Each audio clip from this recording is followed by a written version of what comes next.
माँ तेरे पसीने की हर एक बूंद को मैं मोती से चमकाऊंगा, तो सपने बड़े देखना मैं पूरा करके दिखलाऊंगा। स्वागत करता हूं आप सभी को आपके अपने YouTube चैनल मिसाइल क्लासेस में। और मैं आज आपके सामने लेकर आया हूं बहुत ही इंपॉर्टेंट क्वेश्चन। एक एक क्वेश्चन को आप लोगों को ध्यान से देखना जो बहुत ही इंपॉर्टेंट है। आज जो मैं आपको बताने वाला हूं ना, ये आपके फाइनल एग्जाम के साथ साथ आप लोगों को ब्लूप्रिंट में किस तरह से फाइनल एग्जाम में क्वेश्चन पूछे जाएंगे टू द पॉइंट। मैं आज आपके सामने एक एक क्वेश्चन आज आपके सामने प्रस्तुत करने वाला हूं।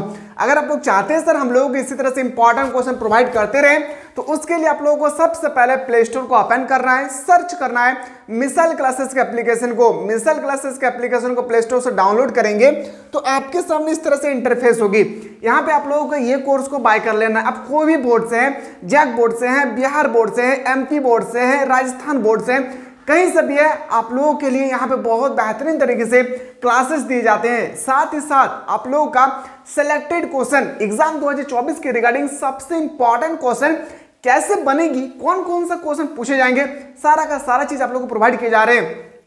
अगर आप लोग देखना चाहते हैं सर हम लोगों को सिलेक्टेड सेट, अगर हम लोग कोर्स को ज्वाइन करेंगे तो हम लोगों को सिलेक्टेड सेट हम लोगों को किस तरह से मिलेगी, तो देखिए सबसे पहले मैं बात करूं आप लोगों का हिस्ट्री का, तो ये आप लोगों का सिलेक्टेड सेट नंबर 1 है हिस्ट्री का, जहां पे आप लोगों का क्वेश्चन के साथ साथ जो है आप लोगों का आंसर की भी दिया हुआ है। जैसे मैं मान के चलता हूं पहला क्वेश्चन, इस्लाम के संस्थापक पैगंबर मोहम्मद साहब का जन्म कब हुआ था, तो जैसे इसका ऑप्शन नंबर ए इसका सही उत्तर होगा, तो ऑप्शन नंबर ए में आप लोगों का स्टार मार्क लगा दिया गया है। इस तरह से ना आप लोग अच्छी तरह से मिसाइल क्लासेस के एप्लीकेशन के माध्यम से कम फी में बेहतर से बेहतर शिक्षा को ग्रहण कर सकते हैं। साथ ही साथ मेरे प्यारे यहाँ पे आप लोगों को चैप्टर बाय चैप्टर भी प्रोवाइड किए जा रहे हैं, और आप लोगों का मॉडल पेपर हो या प्रीवियस से रिलेटेड क्वेश्चन हो, सारा चीज आप लोगों को यहाँ पे प्रोवाइड किए जा रहे हैं। तो लेट ना करें, जाके आप लोग सबसे पहले प्ले स्टोर से अभी जस्ट डाउनलोड करें। डाउनलोड करने के बाद आप लोग इस कोर्स को ज्वाइन करने की कोशिश करें। अगर आपको डाउनलोड करने के बाद कोर्स को ज्वाइन करना चाहते हैं और अगर कोई भी दिक्कतें होगी तो ऑलरेडी नीचे नंबर दिए गए हैं, इस नंबर के माध्यम से आप लोग हमारे टीम के साथ कनेक्टेड हो सकते हैं और वहां से आप लोग अच्छी तरह से डिटेल्स से बात कर सकते हैं। तो चलिए हम लोग फाइनली जो मैं आपको बताने वाला हूं ना, बहुत इंपॉर्टेंट क्वेश्चन है। आज हम लोग देखने वाले हैं इकोनॉमिक्स। क्या किसके बारे में आज हम लोग देखेंगे, इकोनॉमिक्स के बारे में। मैं आज आपके सामने एक एक क्वेश्चन को बहुत ही बेहतरीन तरीके से लेकर आया हूं। बहुत सारे स्टूडेंट ये सोचते हैं सर इकोनॉमिक्स तो एक हार्ड सब्जेक्ट है। नहीं मेरे प्यारे, हार्ड सब्जेक्ट नहीं है, बस आप लोगों को समझाने वाला सही होना चाहिए। अगर समझाने वाला सही मिल जाए ना, तो याद रखिएगा दुनिया का कोई भी सब्जेक्ट जो है हार्ड नहीं है, बस शर्त है कि समझाने वाला बेटर होना चाहिए। पहला क्वेश्चन पे आते हैं सर हम लोग। याद रखिएगा पहला क्वेश्चन आपसे पूछे गए हैं, निम्नलिखित में से कौन नवीन आर्थिक सुधारों की विशेषता है। देखिए नवीन आर्थिक सुधारता का मतलब होता है किस तरह से हम लोग जो है ना समाज को सुधार कर सकते हैं, इसके रिगार्डिंग ये क्वेश्चन आपसे पूछे गए हैं। तो देखिए सबसे पहले वैश्वीकरण का मतलब होता है कि किस तरह से हम लोग पर्यावरण को सही ढांचा से रखें। जिस तरह से अभी देख रहे हैं बढ़ती हुई हम लोग को कार्बन मोनोऑक्साइड सबसे ज्यादा हमारे पर्यावरण को क्षति पहुंचा रही, जैसे कल कारखानों से धुआं, चिमनियों से निकलती हुई धुआं, साथ ही साथ अगर हम लोग देखें वाहन पे गाड़ियों से निकलने हुए धुआं, तो ये जो क्या है कार्बन मोनोऑक्साइड है, और कार्बन मोनोऑक्साइड हमारे वातावरण को काफी ज्यादा क्षति पहुंचा रही है। उदारीकरण फैक्ट्री के बारे में बताया गया है। निजीकरण ये हम लोगों के निजीकरण के बारे में बताया गया है, किस तरह से हम लोग अपने ऊपर डेवलप कर सकते हैं। मान लेते कोई कुटीर उद्योग छोटा सा एक फैक्ट्री ओपन करते हैं, जहां पे मैं एग्जांपल ले सकता हूं बिस्किट फैक्ट्री, साबुन फैक्ट्री, तो वहां पे ओपन करने के बाद हम लोग किस तरह से विकास कर सकते हैं। तो इस तरह से देखा जाए अगर कोई नवीन आर्थिक क्रिया का सुधार करने का अगर कोई तरीका है ना, तो बोलेंगे सर वो हो जाएगी उपयुक्त। तो सभी ऑप्शन नंबर डी इसका राइट आंसर हो जाएगी।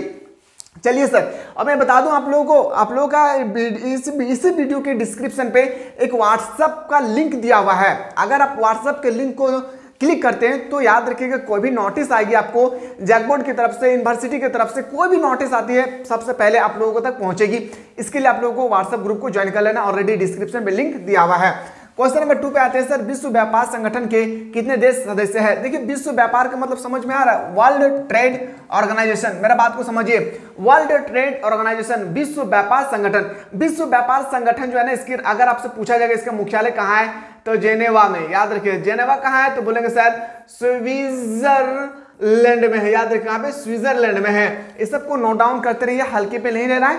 फाइनल एग्जाम 2024 में यहीं से टपकेगी क्वेश्चन, बस इस बात को याद रखना है। विश्व व्यापार संगठन में कितने देश शामिल हैं, तो देशों की संख्या आपसे पूछा है, तो बोलेंगे सर 164। इस तरह से ऑप्शन नंबर बिल्कुल सही तो हो जाएगा, क्या ऑप्शन नंबर ए इसका बिल्कुल राइट आंसर हो जाएगी। पर आपसे पूछा गया यही क्वेश्चन, तो याद रखिएगा WTO का फुल फॉर्म अगर आपसे पूछा जाए वर्ल्ड ट्रेड ऑर्गेनाइजेशन, इसके मुख्यालय याद रखिएगा, इसका हेडक्वार्टर अगर आपसे मुखी या लय, अगर आपसे इसका हेडक्वार्टर पूछा जाए तो बोलेंगे सर जेनेवा। जेनेवा कहाँ पे है? तो बोलेंगे स्विट्जरलैंड में।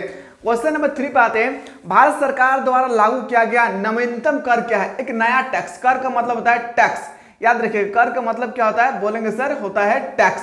तो एक नया जो न्यू टैक्स लगा दिया गया है आप लोगों का भारतीय द्वारा, भारत के द्वारा, जो हमारे इंडियन है, यहाँ पे एक नया टैक्स लगा दिया गया है। वो टैक्स क्या है ये आप लोगों को पता होना बहुत जरूरी है। तो देखिए आप लोग एक नाम सुने होंगे GST। देखिए पहले GST था नहीं था। अब आप पूछेंगे ना अपने फादर से, ये GST शायद 2 से 4 साल पहले लगा दिया गया है, यानी 2016 से पहले देखा जाए तो GST नहीं था। लेकिन GST एक ऐसा नया कर है, आप लोगों को याद रखना होगा। GST पर अब जो है ना हर एक सामान पे GST लगा दिया गया है, जो आप लोग भले बात पता है, जिसका फुल फॉर्म होता है गुड्स एवं सर्विस टैक्स। याद रखिए गुड्स एवं सर्विस टैक्स, इस तरह से बोल सकते हैं सर। ऑप्शन नंबर ए इसका राइट आंसर हो जाएगी। अगला प्रश्न पे आते हैं। तोहनी हमारे बतवा बुझल पा रही ना, तोहनी के प्रश्न ना फाइनल एग्जाम में ऐसे नहीं, तो तोहनी टेंशन नहीं लिया। तोहनी के छोटा भाई, तोहनी के पढ़ाई तो तोहनी बस पढ़ती जी भी, तोहनी के बहुत अच्छा मार्क्स, तो हम चाहो ना कि तोहनी 95% प्लस मार्क्स लाई, बस तोहनी की कर भी ये जो तोहनी के जो हम बताए हो ना इटा तोहनी कोर्स हुआ ज्वाइन कर लभी, तोहनी एकदम 100% सारा प्रश्न तोहनी के पेपर में यहीं से छपते बुझल पा रहा है इन्हें। तोहनी सारा का सारा तोहनी के नोट्स प्रोवाइड कर दे लियो, आप अच्छे तरह से तोहनी पढ़ाई करके अच्छे माँ बाप का अपन नाम रोशन कर भी। क्वेश्चन नंबर आते हैं सर 5 में। भारत में आर्थिक सुधार की आवश्यकता क्यों पड़ती है? देखिए भारत में आर्थिक सुधार की आवश्यकता क्यों पड़ती है ये आपसे पूछे गए। राजकोषीय घाटे के कारण, बिल्कुल सही बात है। प्रतिकूल BOP के कारण, यानी ऑप्शन नंबर क्या हो जाएगी? ऑप्शन नंबर डी इसका बिल्कुल राइट आंसर हो जाएगी। मां तेरे पसीने की हर एक बूंद को मैं मोती से चमकाऊंगा, बस चमकाना है, माँ बाप का नाम रोशन करना, उसके लिए आप लोगों को दिन रात पढ़ना होगा। कितने उद्योग पूर्ण सार्वजनिक? देखिए सार्वजनिक का मतलब है सरकार, सरकार याद रखिएगा, सार्वजनिक का मतलब सरकार के हित में होती है, क्षेत्र के लिए आरक्षित है। तो बताएंगे सर ये हो जाएगा 2 क्षेत्र, याद रखिए कितना क्षेत्र?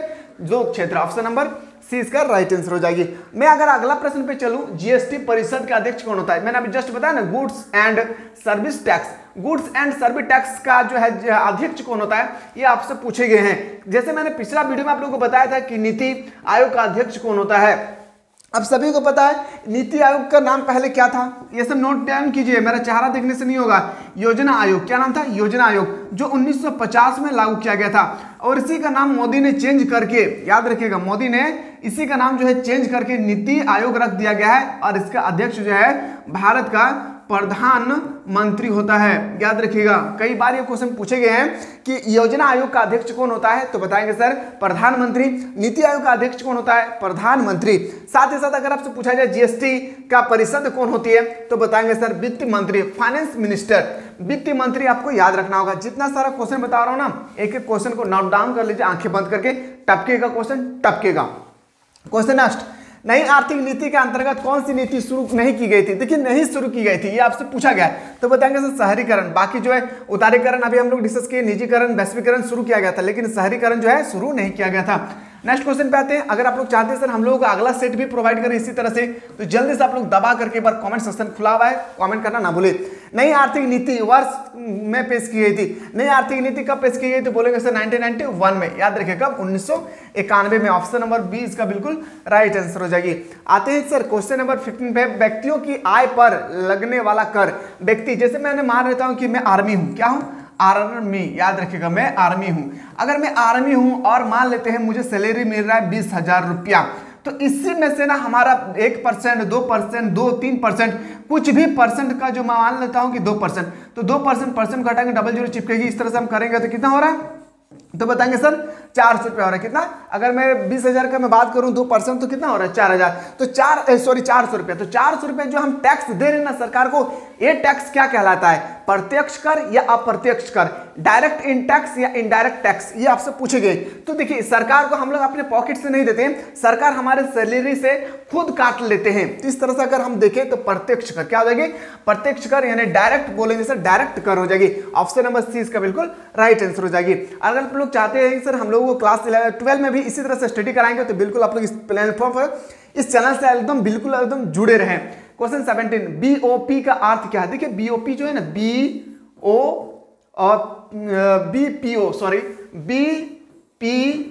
BPO का जो अर्थ होता है ना, बिजनेस प्रोसेस आउट सर्विंग, क्या हो जाएगा? ऑप्शन नंबर सी इसका राइट आंसर हो जाएगी। अगला क्वेश्चन पे आते हैं सर। नेक्स्ट क्वेश्चन अगर हमारे पेपर में छप जाए कि WTO का मुख्यालय कहाँ है, मैंने अभी जस्ट बताया वर्ल्ड ट्रेड ऑर्गेनाइजेशन, इसका मुख्यालय कहाँ पे होगी, जेनेवा में। ऑप्शन नंबर 20 का बिल्कुल राइट आंसर हो जाएगी। WTO की स्थापना अगर आप इसका स्थापना पूछी जाएगी तो बोलेंगे सर 1995 में। कब हुई थी, 1995।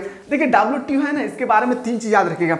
WTO का full form world trade organization, इसका मुख्यालय जेनेवा में है, इसका हेडक्वार्टर जेनेवा में। इसकी स्थापना जो हुई थी याद रखिएगा 1995 में। ऑप्शन नंबर याद रखिएगा, ऑप्शन नंबर क्या हो जाएगी, सी इसका, सॉरी ए इसका राइट आंसर हो जाएगी। 3 क्वेश्चन जो है ना बहुत बार अभी तक एग्जाम पूछा जा चुका है, इसलिए मैं बोल रहा हूं। गेट की स्थापना किस वर्ष हुई थी, गेट की स्थापना 1948 में हुआ था। भारत के आजादी के ठीक 1 साल बाद जो है गेट की स्थापना किया गया था, यानी बोल सकते हैं option number 20 the correct answer हो जाएगी। चलिए, अगर आप लोगों को अच्छा लग रहा है क्लास तो अपने दोस्तों को ज्यादा से ज्यादा शेयर करें, क्योंकि मैं बहुत मेहनत के साथ ये सब क्वेश्चन जो है ना ढूंढ के मैं लाया हूं, जो आप लोगों को मैं प्रोवाइड कर पा रहा हूं। बहुत इंपॉर्टेंट है, एक एक क्वेश्चन को रट लेना है, सारा क्वेश्चन आपके पेपर में छपेगी। अगला प्रश्न है कि सरकारी प्रतिबंधों में छूट को संदर्भित करता है, क्या छूट को संदर्भित करता है, तो बताएंगे सर वो होगी उदारी, याद रखिएगा उदारीकरण। इस तरह से अगर हम लोग बात करें तो ऑप्शन नंबर क्या हो जाएगी, 20 डी इसका बिल्कुल राइट आंसर हो जाएगा। क्वेश्चन नंबर नेक्स्ट पे आते हैं 25 की WTO की स्थापना कब हुई थी। WTO की स्थापना हुआ था, मैंने अभी जस्ट बताया वर्ल्ड ट्रेड ऑर्गेनाइजेशन का स्थापना 1995 में हुआ था। इसका मुख्यालय जेनेवा में है, स्विट्जरलैंड में। क्वेश्चन नंबर नेक्स्ट पे आते हैं सर इंटरनेशनल मनी फंड, याद रखिएगा इंटरनेशनल मनी फंड, इसका आप लोगों को याद रखना फुल फॉर्म। क्या फुल फॉर्म, आपके पेपर में 2 क्वेश्चन ऐसा होगी जो आपके फुल फॉर्म से पूछे जाएंगे। इंटरनेशनल मनी फंड, तो इंटरनेशनल मनी फंड जो है ये आपसे पूछा गया इसका अर्थ। तो हिंदी में अगर मैं कन्वर्ट करूं, इंटरनेशनल का मतलब होता है अंतरराष्ट्रीय, मनी का मतलब होता है पैसा, और फंड का मतलब होता है कोष, अंतरराष्ट्रीय मुद्रा कोष। ऑप्शन नंबर क्या हो जाएगी, ऑप्शन नंबर सी। तो नहीं हमारे बतवा बुझल पा रही ना, तोहनी का तो दिक्कत नहीं हो ना, बस तोहनी के खातिर हम बहुत मेहनत कर रहे हो। तोहनी खाली अपनी, तोहनी के जब फ्रेंड हो ना, तोहनी के बंधुगण हो, तोहनी वकरा शेयर कर भी, ताकि वो भी पढ़तो लिखतो तब ना आगे बढ़ल पारतो। चलिए क्वेश्चन नंबर 30 पे आते हैं सर। 31, भारत में वित्तीय क्षेत्र का विनिमय किसके द्वारा किया जाता है, तो बताएंगे सर RBI द्वारा। RBI reserve bank of India. Reserve bank of India का राष्ट्रीयकरण कब हुआ था, बोलेंगे सर 1949 में। रिजर्व बैंक ऑफ इंडिया की स्थापना, नोट डाउन कीजिए, चेहरा देखने से कुछ नहीं होगा, याद रखिएगा। ये सब क्वेश्चन जो है, जितना क्वेश्चन मैं बता रहा हूं ना, सारा का सारा सिलेक्टेड क्वेश्चन है। RBI की निजीकरण कब हुआ था, 1949 में। RBI की स्थापना कब हुई थी, तो बताएंगे सर 1935 में। कब हुई थी, 1935। 3 क्वेश्चन आपसे पूछेगी। पहला RBI का फुल फॉर्म, आपका RBI का फुल फॉर्म जो होती है reserve bank of India. Reserve bank of India की स्थापना कब हुई थी, तो 1935 में, याद रखिएगा। इसका निजीकरण कब हुआ था, राष्ट्रीयकरण, सॉरी इसका राष्ट्रीयकरण कब हुई थी, तो 1949 में। आपसे ये 3 क्वेश्चन जो है ना हर साल पूछे जाने वाला प्रश्न है, पर आपसे पूछा गया यहाँ पे कि वित्तीय क्षेत्र का विनिमय, तो बताएंगे सर RBI। ऑप्शन नंबर क्या आ जाएगी, RBI। ऑप्शन नंबर ए इसका बिल्कुल राइट आंसर हो जाएगी। चलिए क्वेश्चन नंबर नेक्स्ट पे आते हैं सर। WTO का मुख्यालय कहाँ है, हम लोगों ने जस्ट डिस्कस की, जेनेवा में। ये रिपीटेड क्वेश्चन है। अगला प्रश्न पे हम लोग बढ़ते हैं सर, क्वेश्चन नंबर 33 पे। जब व्यय से आय अधिक हो, मेरा बात को समझिए क्या बोल रहा है, हार्ड नहीं है, सिंपल सा है। जब व्यय का मतलब होता है खर्च, याद रखिए, जैसे हम लोग राशन लाते हैं घर में, जब व्यय आय से अधिक हो, व्यय जो है आय, मान लेते हैं हम लोग, आय का मतलब होता है इनकम, जो हम लोग कमाते हैं। मान लेते हैं 50 रुपया हम लोग कमाए हैं और खर्चा हो गया है मान लेते हैं 55 रुपया, तो सरकार वित्त के लिए बैंकों से उधार लेती है। क्या उधार लेती है, तो इस तरह बोलेंगे सर घाटा होती है। सही बात है या नहीं, आप बताइए। मैं सरकार से मैं मान लेता हूं कि 60 रुपया उधार लिया हूं, और मेरा कोई फैक्ट्री जब मैं बसा रहा हूं तो मेरा 70 रुपया हो गया है, तो मैं बोल सकता हूं ना कि 10 रुपया जो पैसा है मेरा घाटा हो गया है। घाटा हुआ या नहीं बताइए, क्योंकि मेरा पास तो मैं सरकार से 60 रुपया का पैसा लिया था और 70 रुपया मेरा खर्चा हो गया, तो हम बोल सकते हैं 10 रुपया का मेरा क्या हुआ है, घाटा। ऑप्शन नंबर 20 का बिल्कुल राइट आंसर हो जाएगी। 34 पे आते हैं। भारत में आर्थिक सुधार वर्ष 10 में शुरू किया गया था। भारत में आर्थिक सुधार कब शुरू किए गए थे, तो 1991। मैंने अभी जस्ट बताया 1991। ये सब क्वेश्चन ना हर साल बार बार रिपीटेड होने वाला प्रश्न है, हर साल जो है बार बार रिपीटेड होने वाले प्रश्न है। इसलिए मैं कह रहा हूं कि जब भी वीडियो देखें, खास करके मेरा वीडियो जब भी आप देखें, क्लास 11 का सारा सब्जेक्ट मैं बताऊंगा। Hindi elective Hindi core, English elective English core, political science, geography, home science, psychology, sociology, और उसके बाद हिस्ट्री, जो भी आपका सब्जेक्ट है टेंशन ना लें। क्लास 11 के साथ साथ आप लोग क्लास 12 में भी जुड़े रहें। बिल्कुल आप लोग कम से कम फी में ना बेहतर से बेहतर शिक्षा को ग्रहण कर सकते हैं। और चैलेंज करता हूं मेरे प्यारे, अगर हमारे एप्लीकेशन से पढ़ रहे हैं तो 90% मार्क्स इजीली से आएगी अगर आप लोग सेलेक्टेड सेट को प्रोवाइड करते हैं तो। चलिए सर अगला क्वेश्चन पे आते हैं। सर क्वेश्चन नंबर आते हैं 30 पे, कितने उद्योगों के लिए अभी भी लाइसेंस आवश्यक है? तो याद रखिएगा 6 उद्योग के लिए। अब 6 उद्योग का नाम क्या है वो हम लोग क्लास 12 में पढ़ेंगे।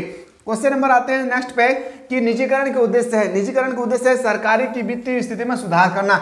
निजीकरण का मतलब अपना, सार्वजनिक मतलब सबका, निजीकरण मतलब अपना, सार्वजनिक का मतलब सबका। ये बात को आपको ध्यान रखना है। क्वेश्चन नंबर आते हैं अगला प्रश्न पे कि टैरिफिक बाधाओं को हटाने से कीमत कम हो सकती है। क्या हो सकती है? उपभोक्ता की कीमत कम हो सकती है।